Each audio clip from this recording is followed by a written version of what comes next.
نہیں حسین۔ حسین نے حیرت سے زمورت کی طرف دیکھا اور پوچھا، پھر کدھر؟ جدھر نہر بہہ رہی ہے۔ ادھر تو راستہ نہیں، تم چلو تو صحیح۔ آخر تم قزوین چلتی ہو یا کہ کہیں اور؟ نہیں، میری منزل مقصود قزوین نہیں، مجھے تو دیکھنا ہے کہ نہر کدھر گئی ہے۔ اس طرف تو پریوں کا نشیمن ہے۔ ہونے دو، سنتا ہوں کوئی ادھر سے زندہ نہیں جاتا، یہی میں بھی چاہتی ہوں۔ حسین نے تعجب اور حیرت سے زمورت کی صورت دیکھی اور ایک متانت کی آواز سے کہا، اور وہ حج کی نیت کیا ہوئی؟ ہے، مگر اپنے بھائی موسیٰ کی قبر پر جا کے فاتحہ پڑھ لوں تو مکہ معظمہ کا ارادہ کریں۔ تمہارے بھائی کی قبر؟ مگر یہ کیسے؟ خبر کہ کہاں ہے؟ مجھے معلوم ہے، راستہ بھی جانتی ہوں اور اس مقام کو بھی۔ تم کیا جانو؟ خوب جانتی ہوں۔ کیا کبھی آئی تھیں؟ نہیں، مگر یعقوب جو بھائی موسیٰ کے مرنے کی خبر لایا تھا اس سے پورا پتہ دریافت کر چکی ہوں۔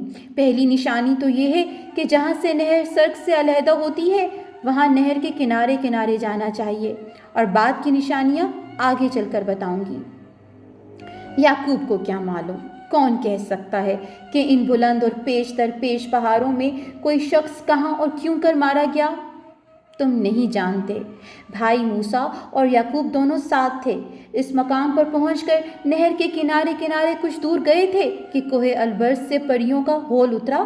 ان کے ہاتھ سے بھائی تو مارے گئے اور یعقوب غش کھا کے گر پڑا۔ دوسرے دن جب اسے ہوش آیا تو بھائی کی لاش پائی، انہیں دفن کیا، پھر قبر بنا کے اور قبر کے پاس ہی ایک چٹان پر ان کا نام کھدا کر کے واپس آیا۔ مجھے تو غب معلوم ہوتی ہے، آخر اس کا سبب کہ پریوں نے یعقوب کو تو زندہ چھوڑا اور تمہارے بھائی مار دیے۔ اس کا یہ سبب ہوا کہ بھائی نے ایک پری کا ہاتھ تھام لیا تھا اور یعقوب بزدل تھا، پری زادوں کو دیکھتے ہی غش کھا کے گر پڑا۔